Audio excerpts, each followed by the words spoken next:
Hey, so what's going on, guys? Today we'll be replacing a radio, a Core 2010. So you gotta swap everything out into this one here for the new double DIN radio. So you gotta get a long screwdriver to remove the screws down here.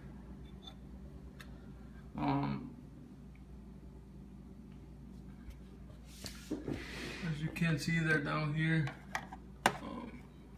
You got two screws down here, another one on this side, around 3 up top, and another one on this side, around here.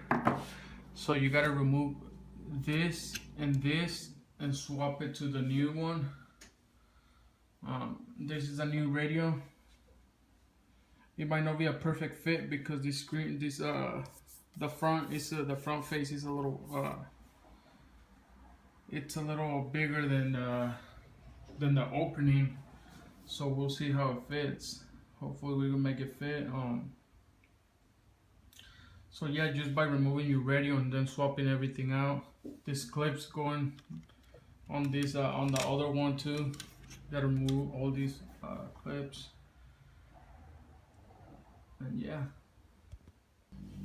Okay, so everything's out. This piece will come out easy. This piece here. But to take this one out, you gotta just gotta pull it hard. Well, not too hard, don't break it, but just be careful and pull it. And the other one, for the airbag, the passenger airbag, there's gonna be 2 tabs on top. So you're gonna have to see these tabs here. Let me see if I can focus. There's a tab here, and there's another one on top. And after you push those tabs down, you're gonna push it out, and that's how it's gonna come out. And it's time to swap everything, or screw everything into the new kit.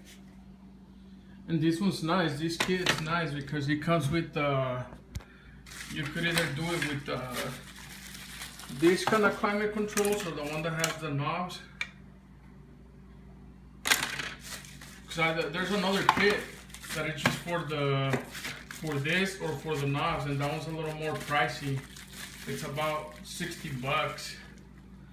And I got this one for about under 40, and you can do it with both these ones or these ones here, which is nice. It's a little, and it comes with everything: your harness, your power, your antenna, everything. So this is how it should look. The double DIN. Like I said, it's not gonna be a perfect fit because it seems like this radio is a little too big. But we're still able to have a little SD card and push it in. This is the card for the maps. I don't know, you can probably see it. It's right there, this corner. Then you got your mute, home, navi. Well, you're basically able to get everything, but it is not a perfect fit, but it works. And I kinda like it back there so the sun doesn't hit it as much, so it looks alright. But yeah, this kit's perfect. I mean, 38 bucks, and then you get everything with this. So, because I was gonna get a different kit, and it was about 52 bucks and like $20 shipping, and you know, it was gonna come out being 70 bucks. So you could save yourself some money by buying this kit. And the cool thing is that it comes with both adapters. If you don't have these kind of climate controls and you got the ones with the knobs, then you could go ahead and get the same kit. Well, it should work for every car. This is the EXL model. So if you got the same, but I don't think you could do it with the one that has the navigation system. So if you got the navigation system up top, you want to work with that. But yeah, to remove the radio, it's really easy too. You got to start here with the pry tool.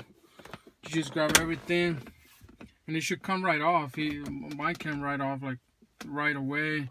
Then you gotta disconnect this, the seat warmers, low and high, and after that you're gonna disconnect that right there, your 12-volt outlet, and then there should be 2 screws here,